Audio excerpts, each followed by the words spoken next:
Gaikwad, welcome back to my new blog. तर आता आम्ही CSTला आहे, रेल्वे स्टेशनच्या इथं।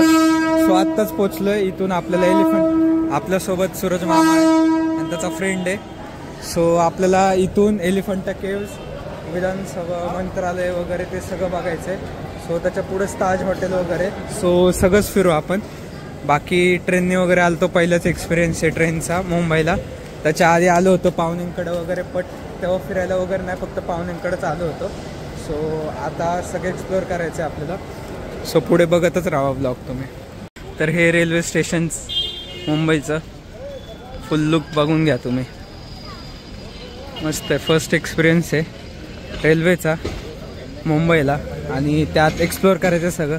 इथं तुम्हाला रिक्षा वगैरे काय भेटणार नाही कारण सगळे इथं टॅक्सी वगैरे असतात। बाकी तुम्हाला जर इथं कॅश जास्त प्रेफर करा, कारण फिरण्यासाठी वगैरे ठीक आहे, चालतं, तसा काही विषय नाही, बट तरी बाकी इथं तुम्हाला सगळं खरेदी वगैरे करायला भेटेल।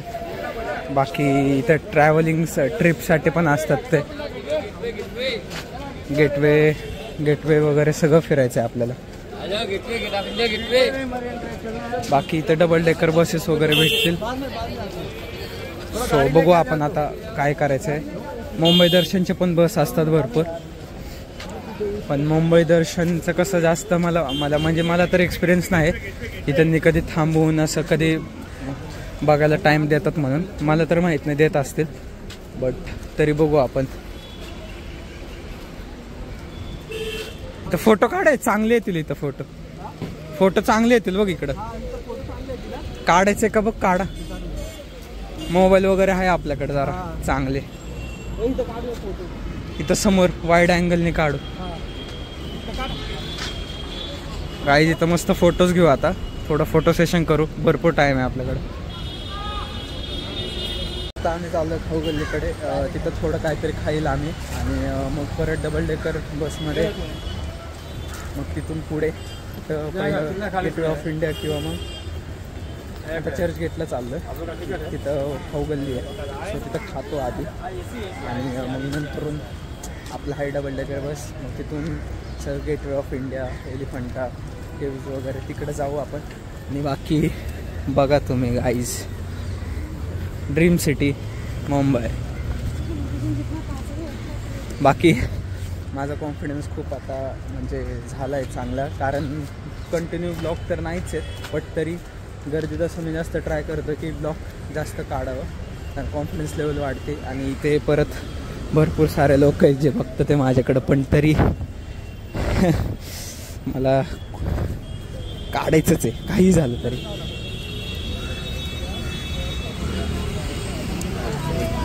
बाकी डबल डेकर बस इतकी भारी वाटते ना, आणि फोटोशूटसाठी इथे इतके भारी भारी लोकेशन्स आहेत ना, बट फोटोशूट करण्यासाठी मला वाटतंय कॅमेरामॅन घेतला पाहिजे। तसे आहेत पर्सनल फोटोग्राफर, बट ते मामा वगैरे, बट तरी खूप सारे पॉईंट्स आहेत फोटो काढण्यासाठी।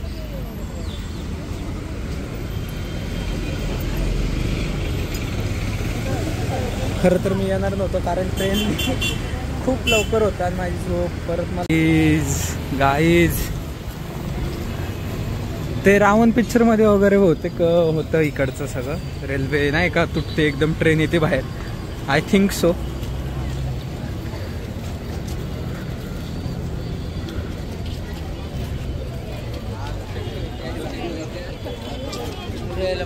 ते तरी आज गाईज, कारण वन डे रिटर्न आहे, सो सगळं आम्हाला कव्हर करायचं आहे जितकं ठरलंय फिरण्याचं। बाकी बघा तुम्ही, गाईज खूप मिनटाला दिसतात। मार्केट खाली सगळं आज सगळं एक्सप्लोअर करणार। लाज गेली खड्ड्यात, लाजणारच नाही आता। काय वेळेस काय होतं की लाजण्याच्या लादात नाही का काय होतच नाही कवर, पण आता लाजणार नाही, कवर करणार सगळं। आहे खाऊ गल्ली चर्चगेटच्या समोर, सगळं काही भेटेल तुम्हाला इथं। वगैरे परत चाललोय ह्या रस्त्याने, रेल्वेच्याच इकडं चाललोय. तिथून बाहेर जायचं आहे आम्हाला आता परत ह्याच रस्त्याला. गाईज मी घेतलाय मसाला डोसा आणि मामांनी इडली घेतली होती. सो खाऊयात आणि परत निघायचं आहे आपल्याला. ही आहे डबल डेकर बस. सो ह्यात जायचं आहे आपल्याला. इकडून फ्लोअर आहे आणि पाठीमागून एक फ्लोअर असते. वरती तर जागा भेटली नाही पण खाली बसलोय. Selfie session. डबल डेकरच्या बसमध्ये वरती तर काय जागा भेटली नाही, खालीच बसून आलोय. बट आता आपण पोहोचलोय गेटवे ऑफ इंडिया. इथं ताज हॉटेल आहे समोर. बाकी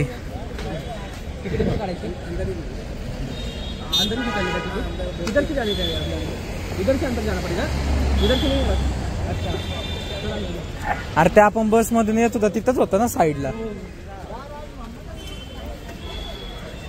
गाईज तिकडंच तिकीट भेटतात एलिफंटाचे. सो त्या साईडलाच चाललोय. आणि गर्दी बघा तुम्ही, वॉशरूमसाठी पण गर्दी. इथं पैसे देऊन वॉशरूम. आपल्या पुण्यात तसं नाही, घुसा कुठं पण. हे 3 तिकीट्स आहेत. पर पर्सन 290 आहे आणि इथून एंट्री आहे. सो इथून एंट्री तिकीट दाखवायचे आणि आतमध्ये बोट वगैरे. सो येऊन जाऊन दोन्ही आहे, असं काय नाही की एकदाच तेवढे. येऊन जाऊन दोन्ही तेवढे 290 रुपये per person. So here is the gate guys. Here we are. हा काढू ना नंतर. मस्त ते ताज हॉटेल पण मस्त घेऊ कॅमेरात. ही नवीन झाली वाटतं बिल्डिंग ही साईडची. सो गाईज माहोल फुल फॉरेनर विनरच आहे तिथं.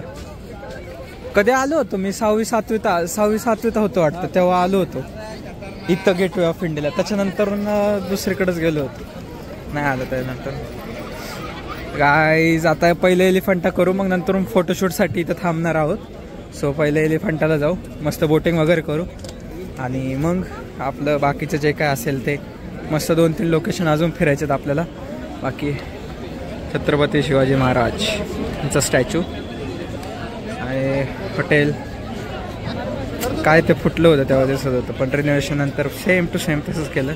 गेटवे ऑफ इंडिया इथलं पण रिनोव्हेशन चालू आहे.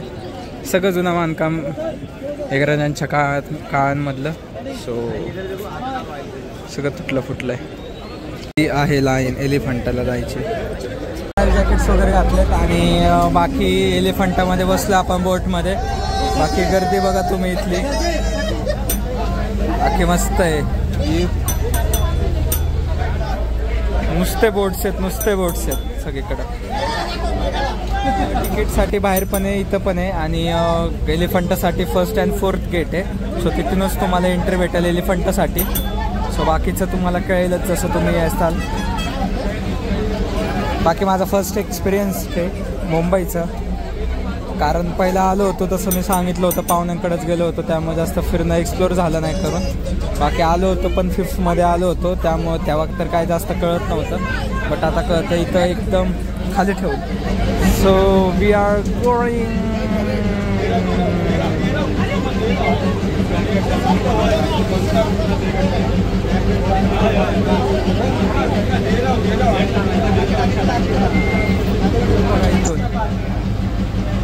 मस्त असा व्ह्यू आहे.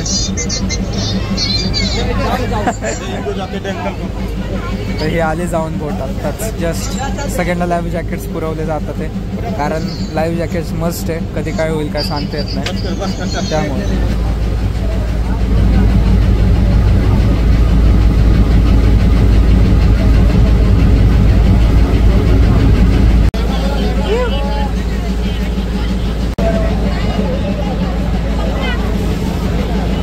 हातामध्ये पकडा, हातामध्ये.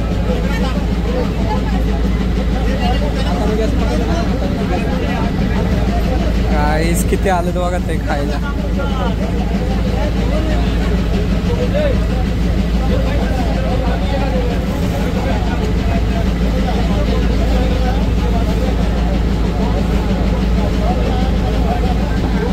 संपलं की यायला लागलं.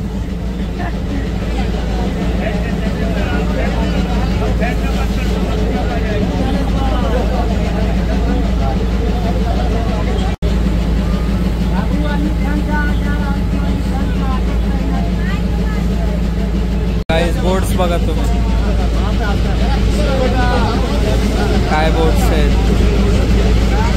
शिप सॉरी बोट्स म्हणतात.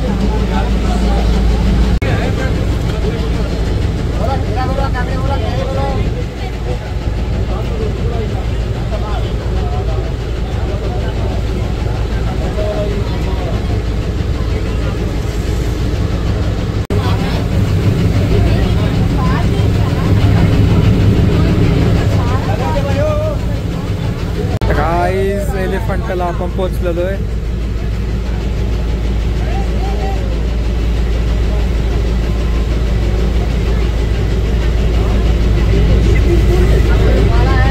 थोडं लेन्स लावल्यामुळे थोडं ब्लर होतं मध्येच, बट ठीक आहे.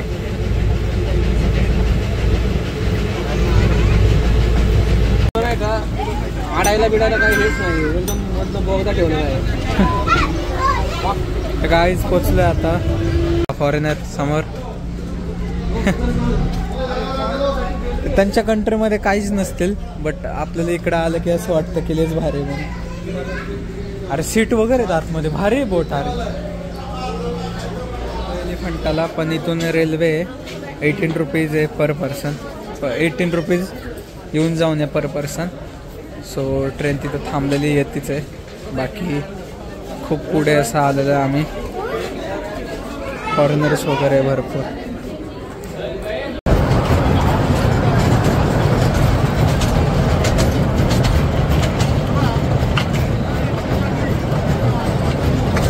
रेल्वे इथपर्यंत थांबली आणि इथून मार्केट लागेल थोडं.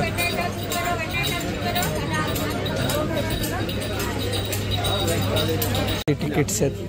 Adults 5, children 3, student. तर गाईज इथून असं घेऊन जायला तुम्हाला गाड्या वगैरे असतील. बाकी असा रस्ता आहे.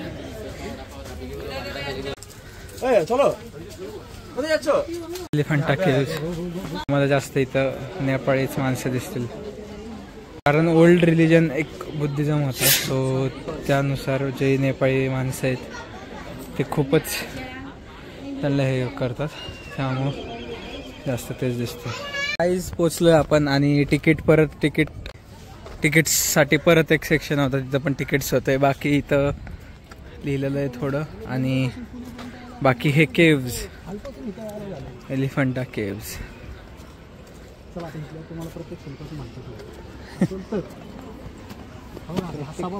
इथं कॅमेरात सांग बोल. जुना सभा मंडप होता, ह्याच्यावरून कळेल मला घालता बेस म्हणतो. हां असं असेल सभा मंडप, कारण की हे भांग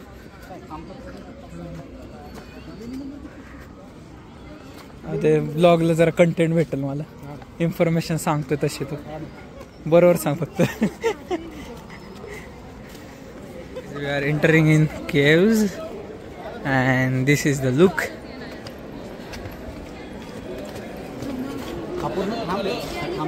भागाला आहे ना घाटासारखं गाईज मी जास्त काय बोलणार नाही, कारण व्हिडिओसाठी अलाउड नाही आहे. सो मी फक्त दाखवेल इथं जे काय काय दिसतं. तर लुक इज दिस.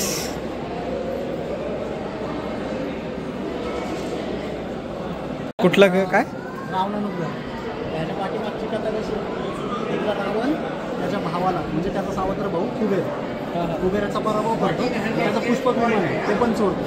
ते चोरून जाताना लंकेकडे परत जाताना त्याचं विमान कैलासापाशी येतं. कैलासापाशी येताना आहे ना ते विमान काय पुढं जात नाही, ते जागेवरच थांबतो. तर तो विचार करतो का थांबलोय. खाली जातो, तो उतरतो. खाली बघतो तर शंकराचं गण असतं. शंकराचं तो त्यांना विचारतो हे का जात नाही. तो काय म्हणतो हे कैलासाच्या इथून कुणाला जायची परवानगी नाही. रावण आहे अहंकारी. रावण म्हणतो मी काही करणार, इथं हलवणार. आता पर्वत उचलणार. तो पूर्ण असा पर्वत उचलतो. पर्वताच्या खाली रावण पर्वताच्या खाली पूर्ण उचललं. उचलल्यानंतर पूर्ण हल्ला कुणाला काय कळत नाही खाली काय चाललंय नक्की, वरती काय असं सगळं. अच्छा, शॉर्ट मध्ये त्यांनी कोरले पूर्ण ते. त्याच्यानंतर पार्वती सगळ्यांना काय चाललं तेच कळलं. भगवान महादेवांना कळलं आणि काय चाललं. भगवान महादेव त्याचा अहंकार मोडण्यासाठी पायाच्या अंतराने पूर्ण पर्वत दाबायला सुरुवात करतो. नंतर ह्याला काय सह्य होत नाही, असह्य होतं. पूर्ण असं पूर्ण असं वरती हात असं ना पूर्ण असं खाली येतं ते. अच्छा. त्यानंतर तो विनवणी करायला लागतो की मला सोडा. आणि आपले भगवान महादेव तर भोळेच आहेत पहिल्यापासून. चल केलं तुला माफ. मग ते माफ केल्यानंतर मग तो अजून शंकराला हे करण्यासाठी काय म्हणतात प्रसन्न करण्यासाठी ते शिवतांडव स्तोत्र म्हणतो.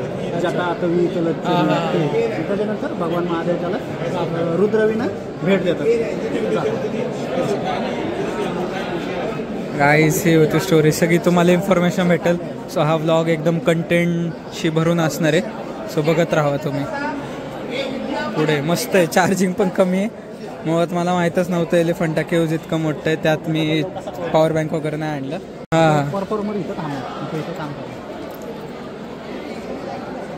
काय मजा येत असेल त्या काळात लोकांना.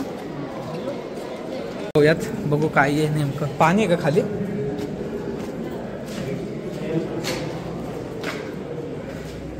खड्ड्यावर काही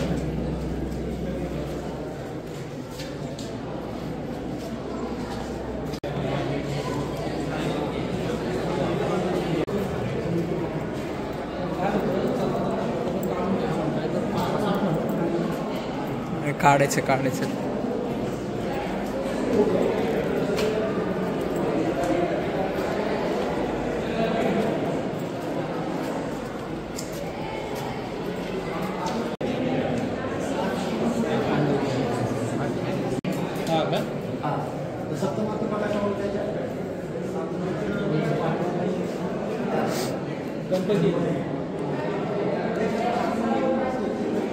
सप्तमातृ काय त्यांच्या वाहनांवरून ओळखायचे.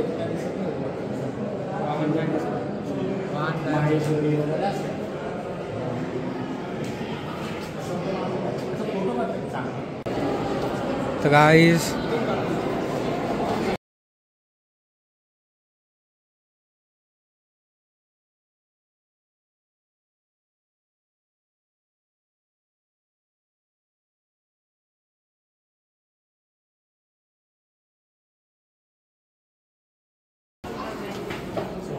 सगळं पाणी आहे ना खाली.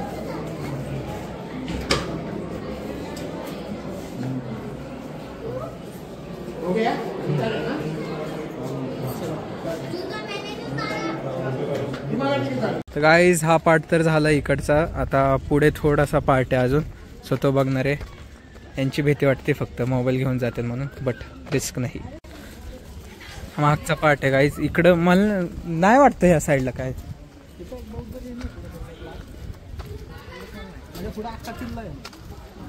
काय किल्ला. गाईज हा पार्ट होता पाठीमागचा. बाकी ते काय डोंट नो. पाणीच असं खड्डा आहे सगळीकडे.